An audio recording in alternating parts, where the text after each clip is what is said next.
The dream was always the same. Laughter, sunlight warming my face, and my mother's hand in mine. But then, the shadows came. They always came. I woke up with a gasp, the cold mud a stark contrast to the dream's warmth. Rain lashed down, each drop a tiny needle against my skin. My lungs burned, my legs screamed. For 3 days I had run, but the wolves of the Bloodstone Pack were relentless. Truth be told, they were more animal than man, driven by a greed that twisted their souls. Deep down, she knew the truth. They weren't just hunting me for a simple debt. It was more than that. The way they looked at me, the hunger in their eyes. It was something primal, something terrifying. A twig snapped behind me. My heart skipped. I scrambled behind a massive, moss-covered oak, my breath catching in my throat. The scent hit me first, wet dog, stale blood, and something rotten. Fenris, the pack's beta. His grunts were closer now, his heavy footsteps sucking at the mud. Little rabbit, little rabbit. He sang in a low, guttural voice that made my skin crawl. Nowhere left to run. I squeezed my eyes shut, praying to a goddess I wasn't sure even listened anymore. No matter how hard I tried, I could never shake the feeling that my parents' sacrifice, the debt they took on to save me, was all for nothing. Because I wasn't just running from them. I was running from a fate that felt chained to my very soul. Without warning, a massive fur-covered hand shot around the tree and grabbed my arm. A scream ripped from my throat as Fenris dragged me out into the clearing. His face was a nightmare of matted hair, yellowed teeth, and eyes that held no spark of mercy. He grinned, his breath a foul cloud. "The debt is due, little rabbit, and the Alpha is tired of waiting." His pack brothers emerged from the trees, circling me like vultures. Their laughter was a harsh, grating sound in the storm. This was it, the end of the line. My body trembled, but a spark of defiance ignited in my chest. I would not let them see my fear. I would not give them that satisfaction. She didn't know what scared her more, the death they promised, or the life of servitude that would follow if they chose to be merciful. Before she could move, Fenris raised a heavy, chained manacle. "Your life is ours now." But then the world went silent. The rain didn't stop. The wind didn't die. Yet an unnatural stillness fell over the clearing. Even the bloodstone wolves froze, their heads cocked, sniffing the air with a new, sudden fear. As if summoned, a presence descended upon us. It wasn't a sound, but a feeling. A crushing weight of power and absolute authority that made the air thick and hard to breathe.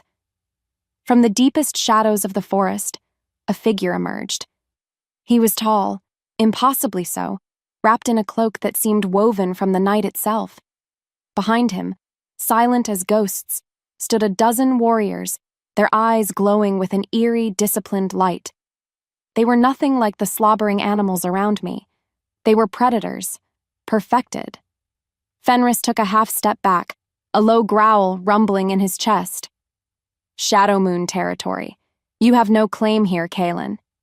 The lead figure, Kaelen, pushed back his hood, and my world tilted. He was brutally beautiful, with a face carved from stone and ice, high cheekbones, a strong jaw, and hair as black as a starless midnight. But his eyes, oh, his eyes were the color of a frozen lake, so pale they were almost silver, and they held nothing. No warmth, no pity, only a chilling emptiness. The moment their eyes locked, something inside her shifted. A strange hum, a low thrum of energy vibrated deep in her bones. A forgotten instinct, a whisper of a bond so ancient it felt like coming home and running from a nightmare all at once. "Mate." The word was a curse, a poisoned dart in his mind. For a century, the men of his line had prayed to be spared this, to be spared the one thing that could trigger the curse and unravel their entire world. And now, here she was, small, defiant, and drenched in the scent of rain and fear that called to every protective instinct he had spent a lifetime crushing. His wolf surged, a possessive primal roar in his soul. Mine. He shoved it down, burying it under layers of ice. He couldn't afford this. He wouldn't. Without another word, Kaelen moved. He wasn't just fast, he was a blur, a whisper of death. One of the bloodstone wolves lunged, and Kaelen's hand shot out, his fingers closing around the wolf's throat with a sickening crack. He dropped the body without a glance. The fight was over before it began. It wasn't a battle. It was an execution. The Shadow Moon warriors moved as one, a silent, deadly dance of claws and teeth that left the Bloodstone Pack broken and bleeding in the mud.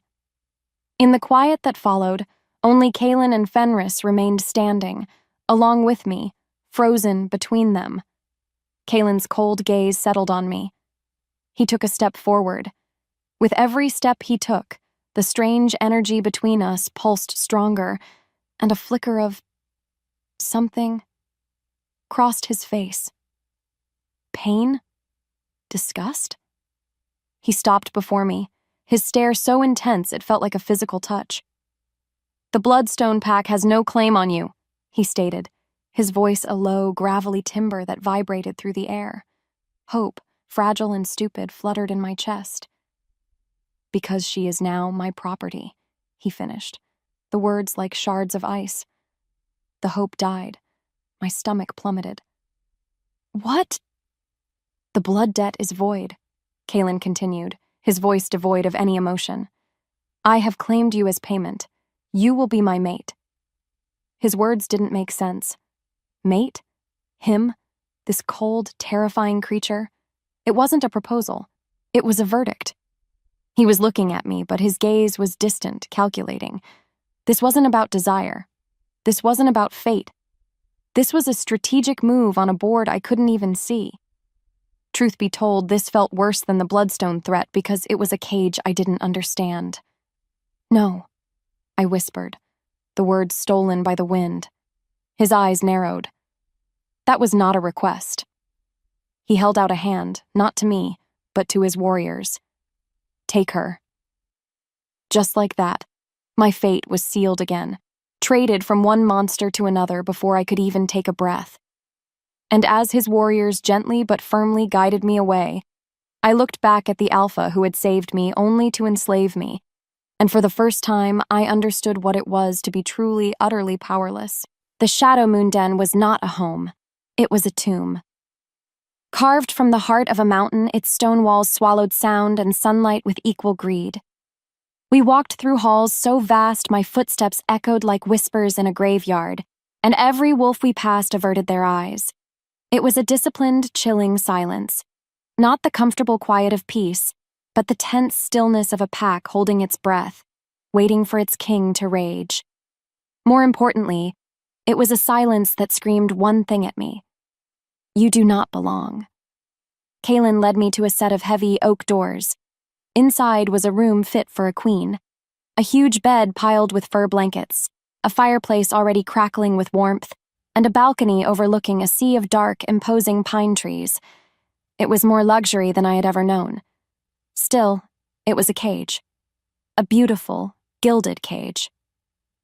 "You will remain here," Kaelen said, his back to me as he stared out the window. His voice was flat, leaving no room for argument. "Food will be brought to you. You will not wander. You will not speak to anyone unless spoken to.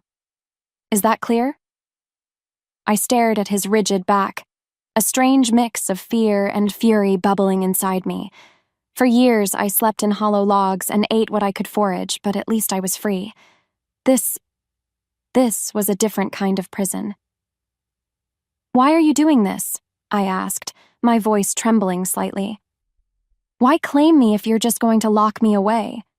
Without turning, he answered, "Because your presence here is a necessary evil, a threat I must contain." He didn't explain. He didn't need to. Because of that, the cold weight of his words settled in my chest, heavy and suffocating. A threat? How could I be a threat to him? He finally turned, and under the weight of his stare, the air in the room grew thin. "The rules are simple, Lena. Follow them, and you will be safe. Defy me." He let the word hang in the air, a promise more terrifying than any direct threat. And you will discover that the Bloodstone wolves were merciful by comparison.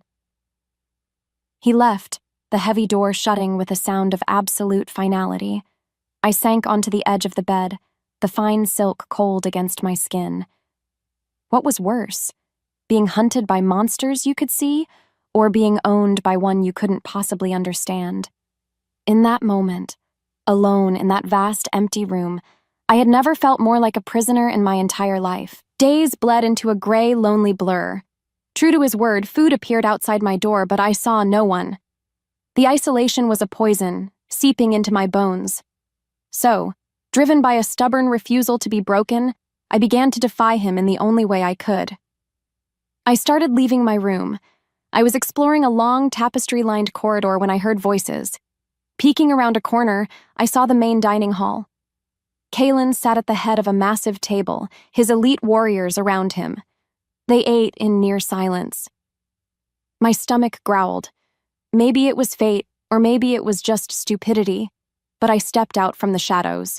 Every head snapped in my direction. The room went dead silent.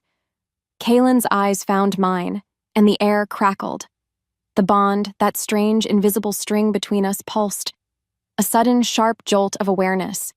A flash of heat, unexpected and overwhelming, bloomed beneath my skin.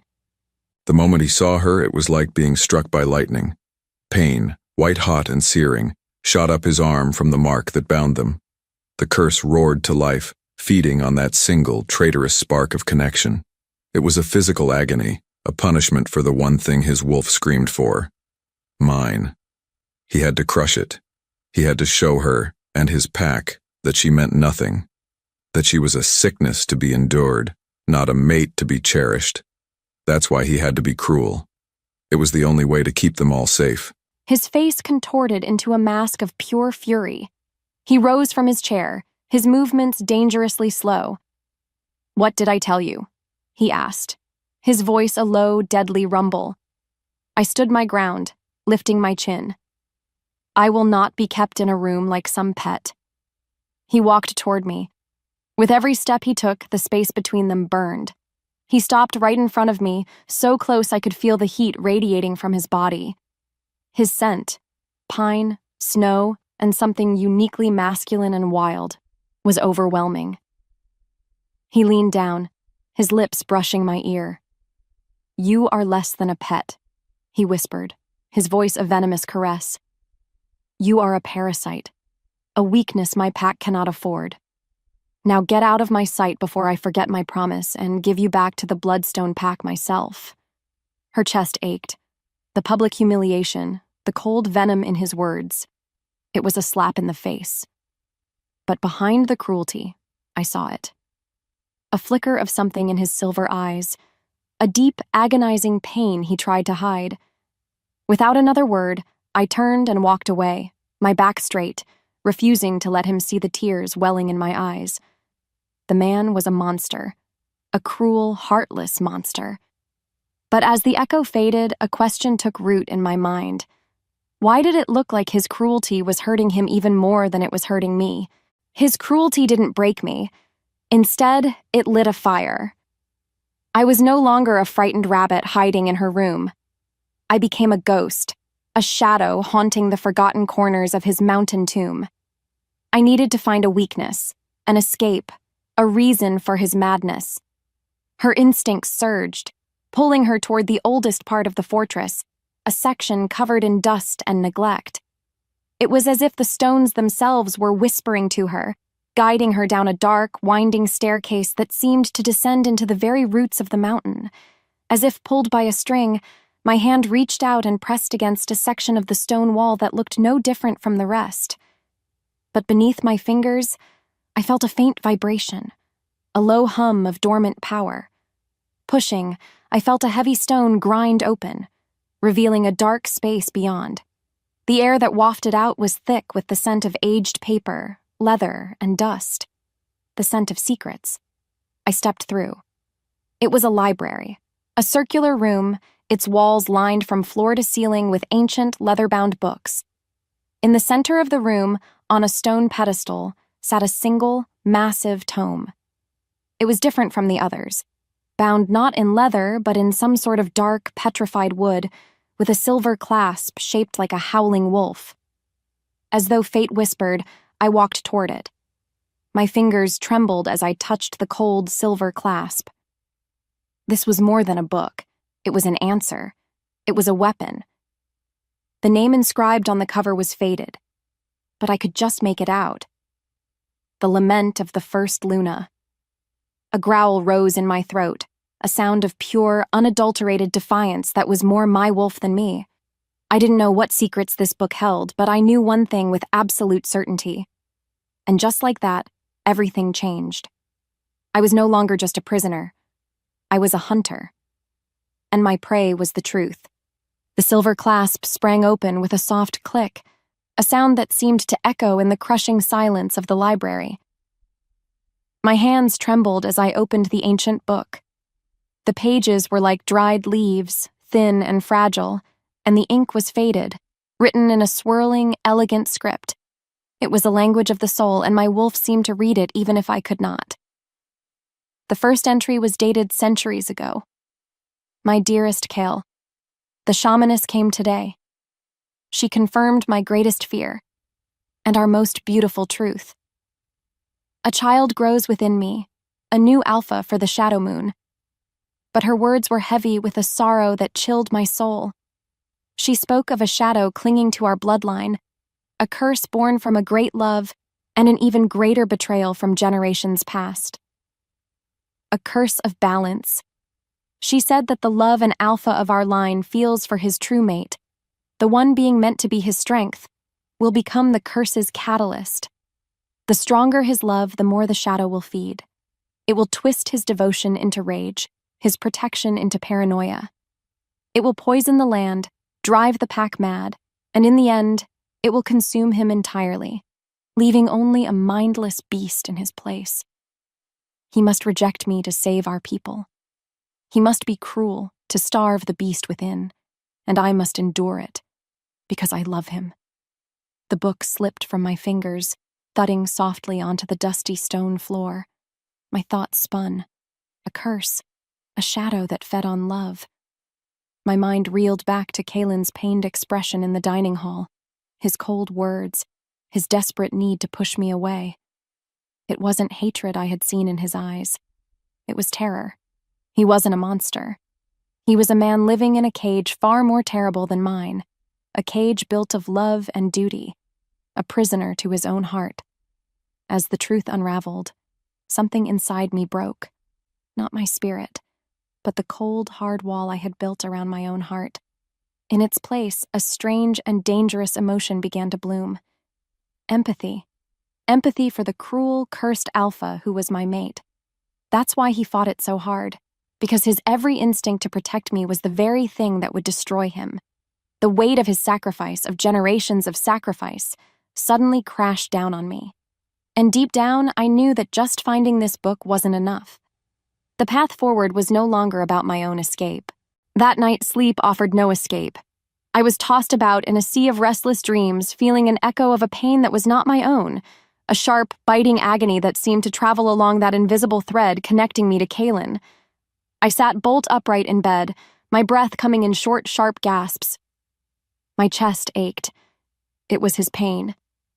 He was suffering right now, somewhere in this fortress of stone and secrets. I could feel the curse clawing at him, a relentless, vicious assault. As if the forest watched, a pull, stronger than anything I had ever felt, drew me from my bed.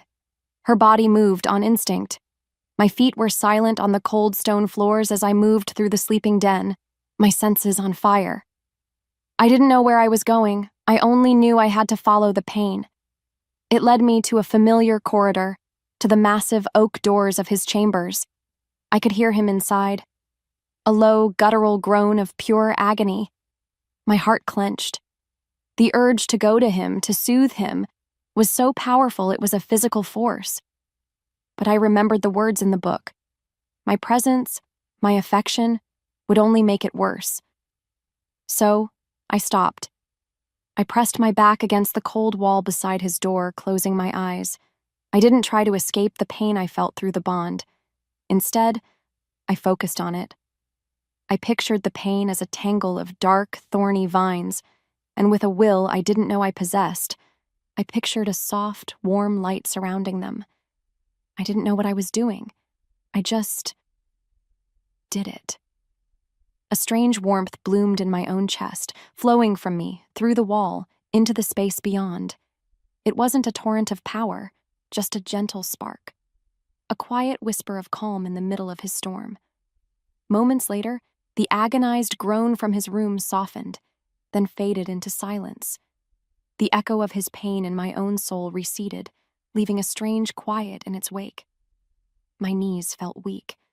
I slid down the wall, my mind reeling. What was that? What had I just done? That power. It felt as ancient and familiar as the bond itself. Maybe it was fate that my parents' debt, the very reason I was here, was tied to something more than just my survival. The pain receded, not gone but muffled, as if a gentle hand had been placed over the mouth of a screaming monster.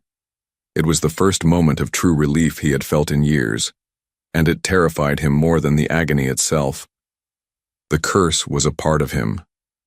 Nothing could touch it. Nothing. So what was this? This external, soothing presence? He stormed from his room at dawn, his mind a whirlwind of paranoia and suspicion. There was only one new variable in his tightly controlled world: her. He found her in the corridor outside the Great Hall, and the sight of her sent a jolt of rage and fear through him. He seized her arm, his grip like iron, and slammed her against the wall. "What did you do?" he snarled, his face inches from hers, his silver eyes blazing with a wild, desperate light. I don't know what you're talking about, I stammered, my heart hammering against my ribs. The sheer force of his terror was overwhelming.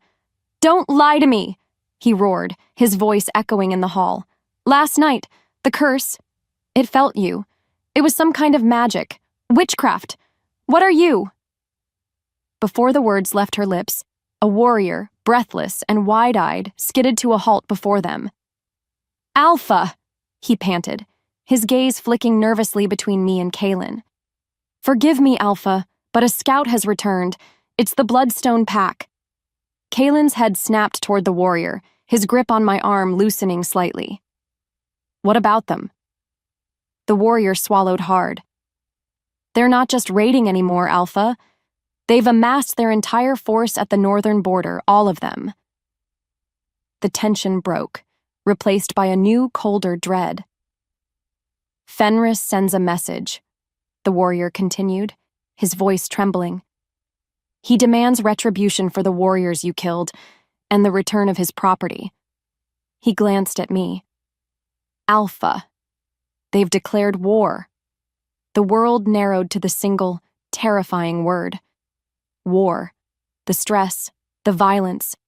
It would be like pouring gasoline on the fire of Kaelen's curse. He was already losing control. A full-scale war wouldn't just destroy the pack, it would destroy him. And just like that, I knew my time for hiding and learning was over. The war room was suffocating. Maps were spread across a huge stone table marked with the aggressive blood-red symbols of the enemy. Kaelen stood at its head, his elite warriors flanking him, but the air was thick with more than just strategy. It was thick with fear, not of the Bloodstone Pack, but of their own Alpha. His knuckles were white where he gripped the table. A vein throbbed at his temple. He was a tightly coiled spring of rage and pain, the curse feeding on the pressure of the impending war. His commanders offered strategies, but he dismissed them with a sharp, guttural snarl, his judgment clouded by the shadow's influence. They were losing time. He was losing control. From the dark archway where I stood hidden, I made a choice. No longer would I be a passive observer. No longer would I be a victim of his curse.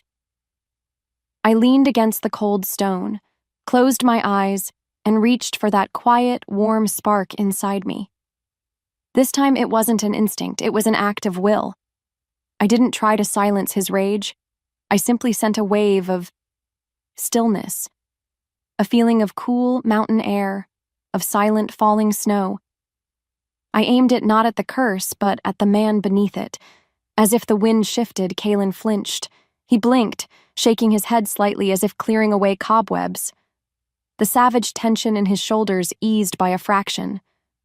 "No," he said, his voice suddenly clear and decisive, cutting through the room's tense silence.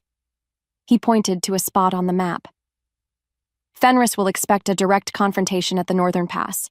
It's a foolish, brutish plan, and that's exactly why he'll do it. We will not meet him there. We will set a trap here, at the Whisperwood Narrows. We'll use the terrain to our advantage because they are strong, but we are smarter." A wave of relief washed over his warriors. They had their Alpha back. A brilliant strategist, a true commander. They didn't know it was my doing. But as Kaelen's gaze swept the room, his silver eyes paused for a heartbeat, snagging on the shadows where I stood. There was no recognition, only a deep, unsettling suspicion, a question that promised a later reckoning. In that moment, I had taken my first real step from pawn to player. But I had also painted a target on my back because I was meddling with a power he would never understand and could only fear. The forest floor was a chaos of mud and blood. The air was thick with the scent of pine and violence. The bloodstone wolves came just as he'd predicted, a howling, undisciplined wave of fury, crashing against the disciplined shield of his Shadow Moon warriors. But the real battle wasn't here in the mud. It was inside his own skull. With every clash of claws, with every snarled war cry, the curse roared.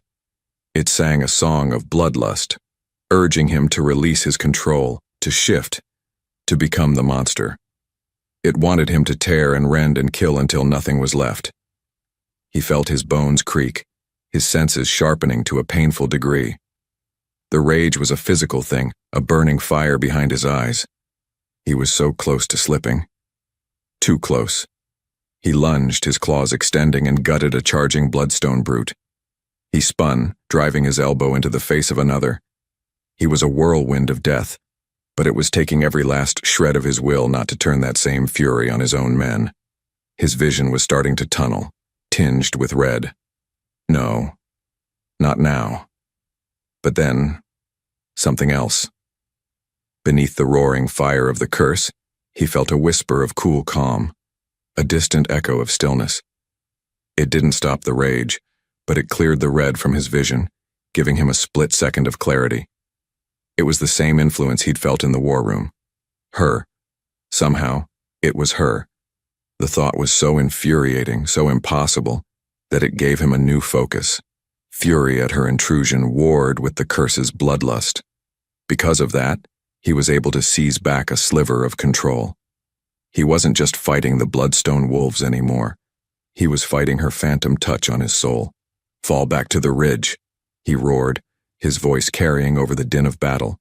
His warriors obeyed instantly, luring the charging enemy deeper into the trap. They won the skirmish. The bloodstone forces retreated, leaving their dead behind. His pack looked at him with awe and fear. They saw a victorious Alpha. He, on the other hand, felt only the terrifying truth. He had almost lost himself completely. And worse, some unknown part of him was starting to rely on the very witchcraft he feared. He returned to the den hours later, long after the victory cheers had faded. The door to his chambers was left ajar. I found him slumped in a chair before the fire, his cloak and armor discarded on the floor. A deep gash ran along his forearm, sluggishly bleeding, and his whole body was tense with a post-battle exhaustion that was more soul-deep than physical. Before she could think, her body moved on instinct. I retrieved the healer's basket of herbs and clean linens that had been left outside my door. I knelt before him without a word. His head snapped up, a low, warning growl rumbling in his chest. "Get out!" I ignored him. My hands were steady as I soaked a cloth in warm water. As I reached for his arm, he flinched but didn't pull away. The silence stretched, thick with unspoken things. The air between us was a live wire, burning with his pain, his suspicion, and my own terrifying resolve. Beneath the moonlight filtering through the window, I gently cleaned the wound. His skin was hot to the touch. As my fingers brushed against his, a jolt of energy passed between us. The bond, raw and undeniable. A soft, warm light bloomed from my palm, and I watched, mesmerized, as the edges of the gash began to knit together, the bleeding stopping completely. He sucked in a sharp breath, staring at my hand on his arm as if it were a serpent. He snatched his arm back, rising to his feet to tower over me. "What are you?" he gritted out, his voice a ragged whisper of disbelief and fear. I rose slowly, meeting his wild gaze without flinching. Her voice trembled, but not with fear, with a newfound certainty. "I'm the one you're afraid of," I said, my voice barely audible but carrying all the weight of the secrets between us. "But not for the reasons you think." I held his gaze. "It isn't my power that terrifies you, Alpha," I continued, my heart pounding. "It's the fact that when I use it, you don't want me to stop." The color drained from his face. The truth of my words hit him with the force of a physical blow, leaving him stunned into silence. Between them, something cracked. The pretense was shattered. He knew that I knew. And in the quiet that followed, we both understood that the war with the Bloodstone Pack was nothing compared to the war that was about to begin right here, in this room. Her words from the night before were a poison in his veins, more potent than any curse. "You don't want me to stop?" She had seen his weakness. She had peeled back a century of armor and stared directly at the terrified man cowering beneath it. The shame was a physical burn, and it fueled a reckless, desperate fire. He would prove her wrong. He would end this war, crush the Bloodstone Pack, and silence the whispers of the curse and the bond forever. He would cut her out of his soul, even if it meant carving out a piece of himself. He stormed into the war room, his presence sucking all the air from the space. His commanders flinched at the raw power rolling off him. Lena stood in the shadows, her gaze heavy, but he refused to look at her. He refused to acknowledge the silent pull from her direction. Instead, he slammed his fist on the map, rattling the stone table. "The traps are not enough. We are the Shadow Moon. We do not hide in the woods like cowards. We attack." His second in command, a grizzled old wolf named Lucian, stepped forward. "Alpha, that is what Fenris wants. He expects a direct assault. It is a foolish risk." "Fenris is a dog chasing a scent," Kaelen snarled, his silver eyes flashing with dangerous light. "He has no strategy beyond brute force. We will meet him with a force greater than he can imagine. We will break their lines at the Blackwater Ravine and drive them back into their own territory before the next full moon." Lucian opened his mouth to object again, but the look on his Alpha's face silenced him. It was not the face of a strategist. It was the face of a gambler pushing all his chips onto the table for one final desperate hand. He was leading them into a slaughter, and he knew it. But the thought of another moment of weakness in front of her, another second of relying on her strange, soothing magic, was a fate worse than death. This reckless plan was his only path to freedom. To make things worse, he felt a perverse satisfaction in it. Let the world burn. At least then she couldn't see into his soul. A cold dread had been my constant companion since Kaelen announced his plan. I wasn't a strategist, but even I could see the madness in it. It was a plan born not from wisdom, but from a wounded pride so deep it bordered on a death wish. Through the bond, I could feel him, a frantic, roaring inferno of pain and denial, pushing everything and everyone away. I stood on the overlook with the healers, watching our warriors march toward the Blackwater Ravine. The formation was aggressive, powerful, and completely exposed. As the sky darkened, the sounds of battle drifted up from the valley below. At first, it sounded like a victory. The roars of the Shadow Moon wolves were strong, confident. But then, the tone shifted. The triumphant cries turned to screams of pain and surprise. Her breath caught. It was a trap. Without warning, the ravine lit up with an eerie, sickly green light. From hidden caves along the ravine walls, bloodstone shamans emerged, chanting in a guttural language. The green light coalesced, forming shimmering spectral chains that shot out and wrapped around the Shadow Moon warriors, draining their strength, sowing confusion. It was forbidden magic, soul-draining magic. The main bloodstone force, which had seemed to be in retreat, turned back, their numbers twice what the scouts had reported.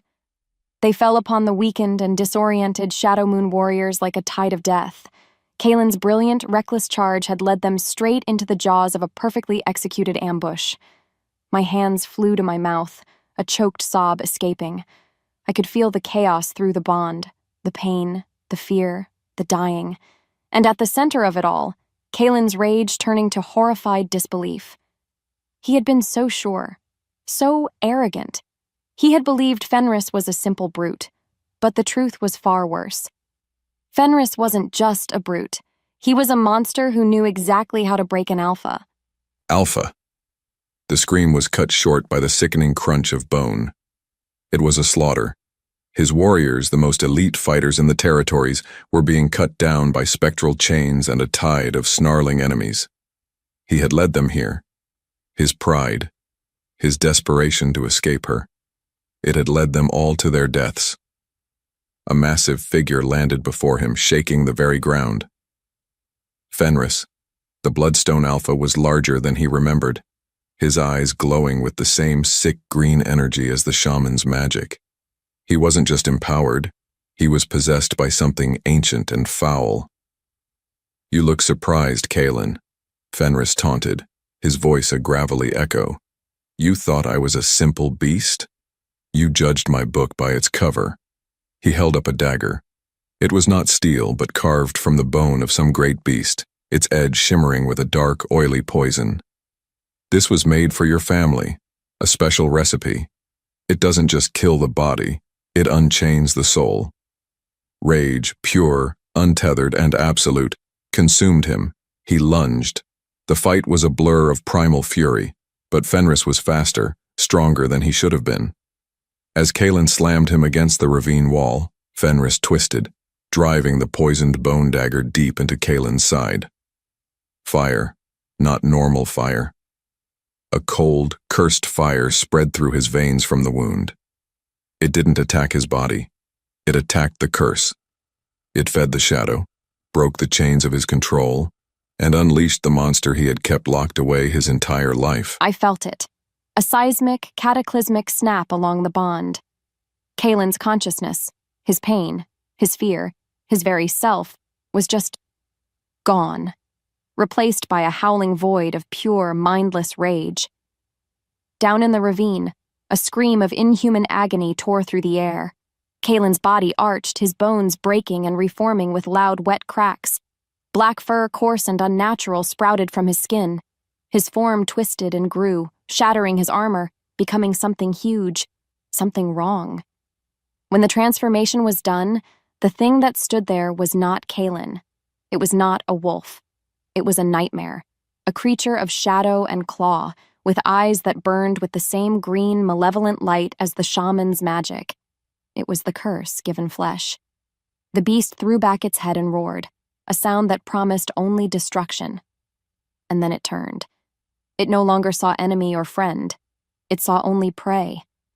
It lunged, its massive claws tearing through a Bloodstone warrior and a Shadow Moon warrior with the same indifferent, savage force. The monster was loose. His own pack was now his enemy, and it was all his fault. As the beast began its rampage, I could only watch in frozen horror. All was lost. Despair was a physical weight, pressing down on me, stealing the air from my lungs. Below, the nightmare raged on. The beast that was once Kaelen had become the epicenter of the slaughter, a whirlwind of shadow and claw.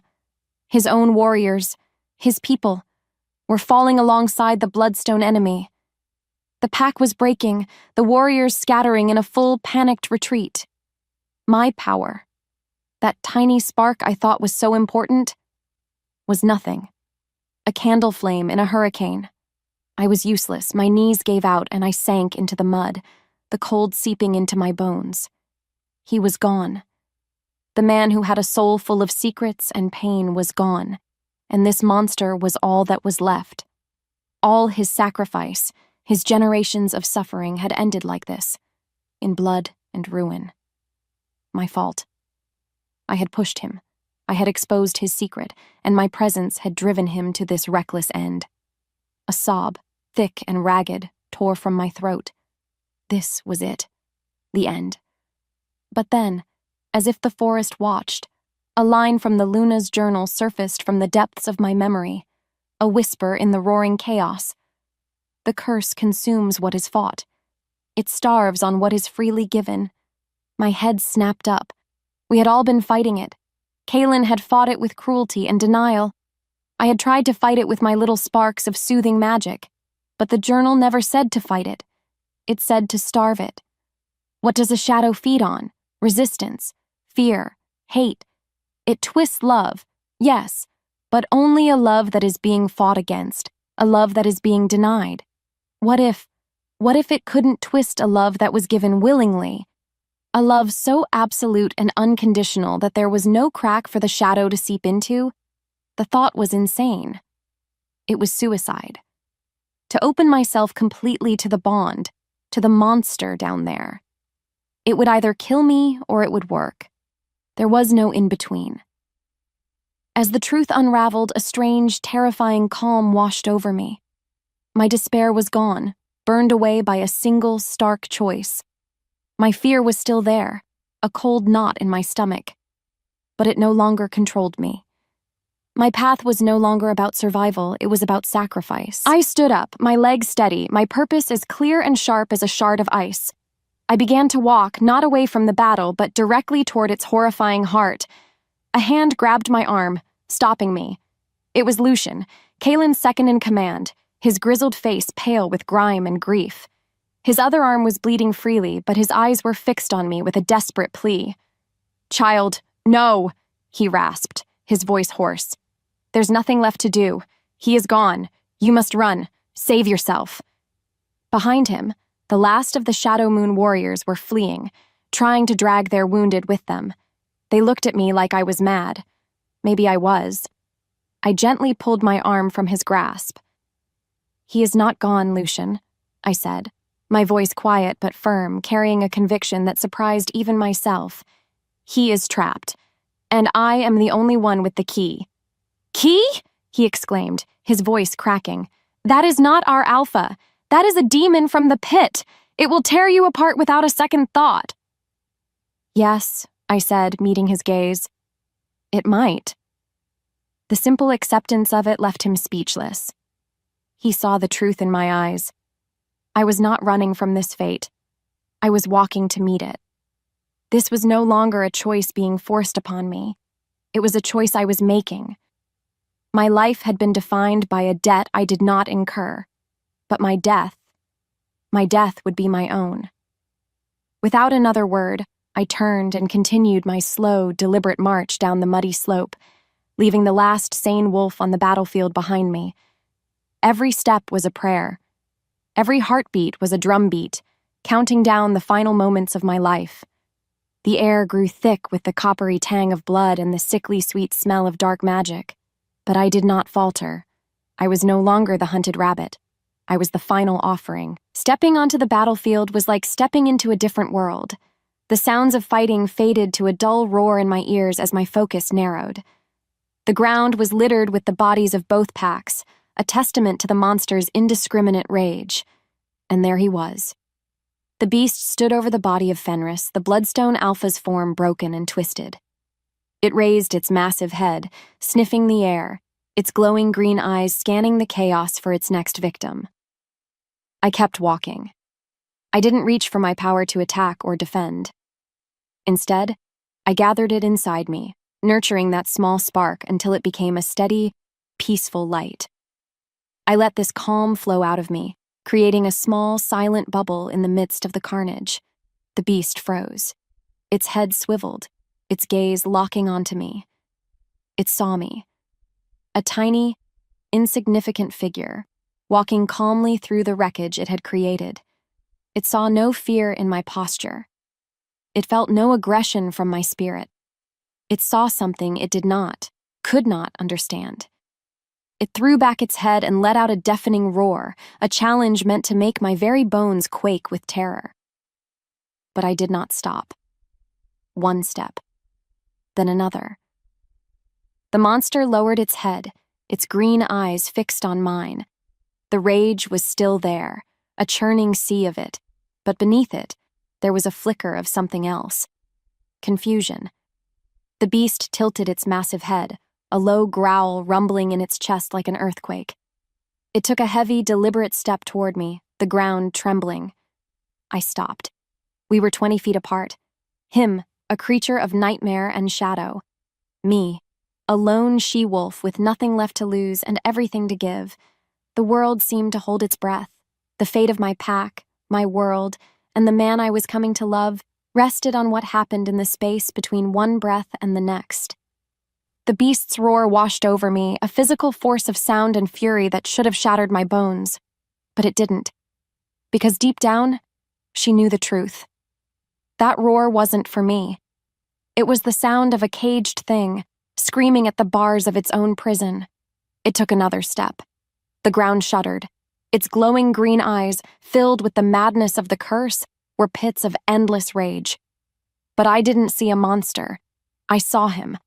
I saw Kaelen, trapped in the darkest corner of his own soul. So, I did the one thing the curse could never anticipate.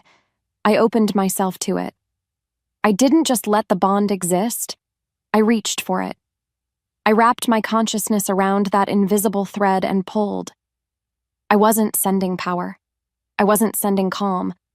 I was sending me. All of me. My fear, my stubbornness, my flicker of hope, and the strange, terrifying empathy I felt for the man who had been my captor. I'm here, I thought, pushing the feeling down the bond. I'm not running. I see you. The beast stopped. Its massive head tilted, a flicker of profound confusion crossing its monstrous features. The green light in its eyes wavered, just for a second. It had expected terror. It had expected a fight. It had no defense against acceptance. It let out another roar, but this one was different. It was less a challenge and more a question, a sound of pained bewilderment. My heart skipped. It was working. The rage was still there, a storm threatening to break, but I had its attention. I had found a crack in the walls of its madness. Without thinking, I took a step toward it, and then another. The mud squelched beneath my boots, the only sound in the sudden, tense silence that had fallen over the battlefield. The surviving warriors, both Shadowmoon and Bloodstone, had frozen, watching this insane, suicidal ballet. I was closing the distance, not as a warrior, not as a victim, but as the other half of a broken soul, walking toward the fire with nothing but faith as my shield. Darkness. Rage. An endless roaring ocean of green fire. This was his world now. He was a passenger in his own body, a ghost chained to a demon's will. He saw through the beast's eyes, felt its mindless fury, but he was powerless to stop it. He had killed his own men.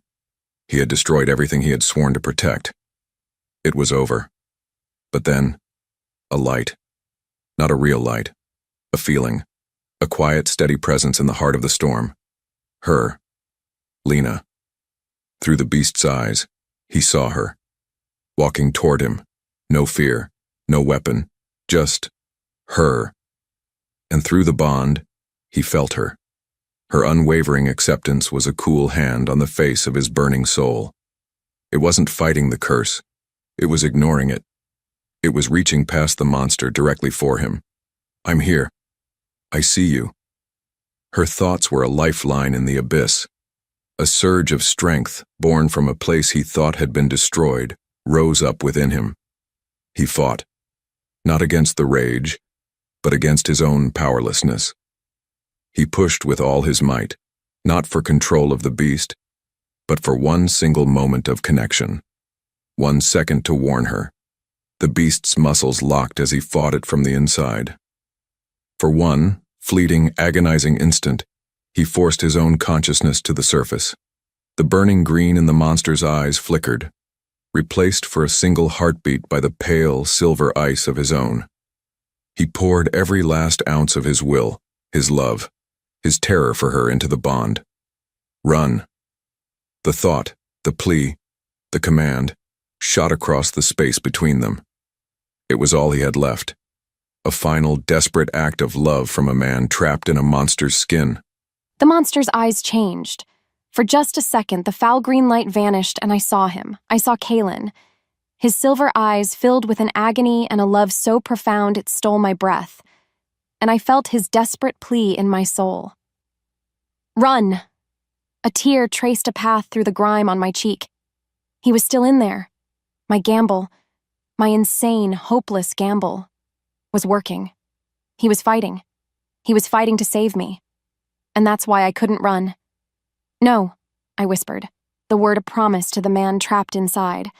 I closed the final distance between us. The beast stood frozen, the two wills warring within it. I reached out a trembling hand, my fingers brushing against the coarse, shadow-black fur of its chest. It was cold, like a thing that had never known the sun. I looked up into those churning, conflicted eyes. I'm not leaving you, I said, my voice clear and strong. And then I did the last thing the curse would ever expect. I didn't try to heal him. I didn't try to push the monster out. I embraced it. I dropped every shield, every wall, every last defense around my heart and soul. I opened the floodgates of the bond and poured everything I was into him. My life force, my light, my pain, my hope, and the fierce, unconditional love that had grown in the ruins of his cruelty. I wasn't giving him a weapon to fight the curse. I was offering the curse a feast so rich it would choke on it. With my hand pressed against his chest, a blinding, brilliant light erupted from my palm, from my very soul. It was not a light of attack, but a light of pure, absolute surrender. A light that screamed to the heavens that love was not a weapon, but a sacrifice. The beast roared, a sound of both agony and release, as the white-hot energy of my soul met the cold, ancient darkness of the curse head-on. The light consumed everything. It was not hot, but it burned. I felt the curse lash out, a being of pure, ancient hate, and it recoiled from my offering. It tried to twist my love into pain, my sacrifice into fear, but it found no purchase. There were no cracks to hide in, no shadows to grow. I had given it everything, and it was drowning in the light. My life force poured out of me, a rushing river into a bottomless ocean, and I felt myself fading, becoming part of the light itself. A strange, peaceful emptiness began to settle over me. Inside the roaring darkness, her light was a supernova. It wasn't attacking the beast, it was filling him. It poured into the empty spaces where he had hidden himself. It wrapped around the cold, hateful core of the curse, and it began to squeeze. He felt a pain beyond all reckoning as the shadow that had been fused to his soul for a lifetime was burned away. It was the agony of a limb being torn off, of a poison being purged. The curse screamed, a silent, psychic shriek of annihilation. He felt it shatter, not fade, not retreat, but shatter into a million pieces of forgotten darkness. The green fire in his mind was extinguished, leaving only her warm, brilliant, and fading light.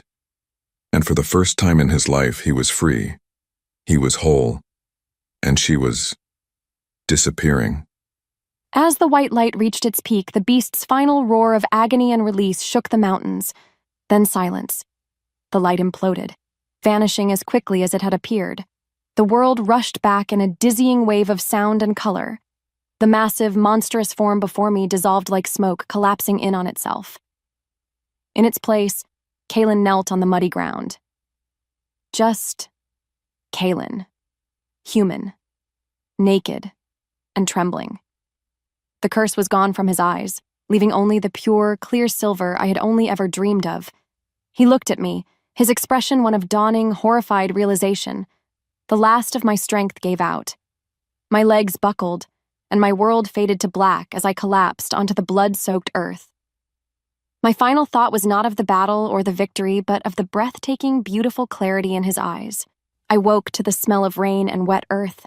My body ached with a deep, bone-weary exhaustion, but the frantic, agonizing thrum of the curse along the bond was gone.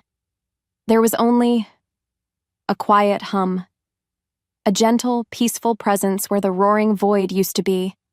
I pushed myself up on one elbow. The battlefield was eerily still. The surviving Bloodstone wolves were gone, having fled in terror.